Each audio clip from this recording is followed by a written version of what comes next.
আসসালামু আলাইকুম বন্ধুরা, আজকে রান্না করব চিংড়ি মাছ দিয়ে লাউ। দিয়ে দিচ্ছি প্রথমে কড়াইতে তেল। তেল গরম হয়ে গেছে, এখন চিংড়ি মাছগুলো হালকা ভেজে নেব।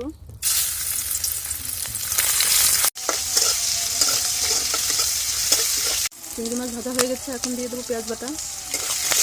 পেঁয়াজ বাটা দিয়ে ভালোভাবে কষিয়ে নেব মাছ। দিয়ে দিচ্ছি লবণ, হলুদের গুঁড়ো। লাউ দিয়ে এখন চিংড়ি মাছটা ভালোভাবে কষিয়ে নেব।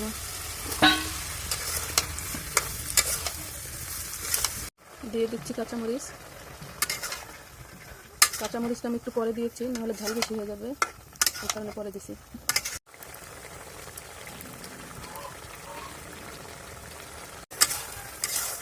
লাউটা কষানো হয়ে গেছে, এখন দিয়ে দেবো সামান্য গরম পানি।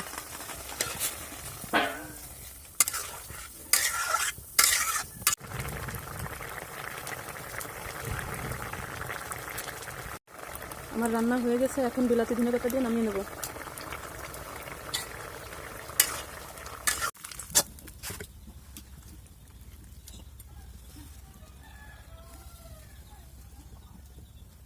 এই তো আমার রান্না হয়ে গেছে। কেমন হয়েছে আমার লাউ চিংড়ি রান্নাটা সবাই কমেন্টে জানাবেন। ভালো থাকবেন। আসসালামু আলাইকুম, আল্লাহ হাফেজ।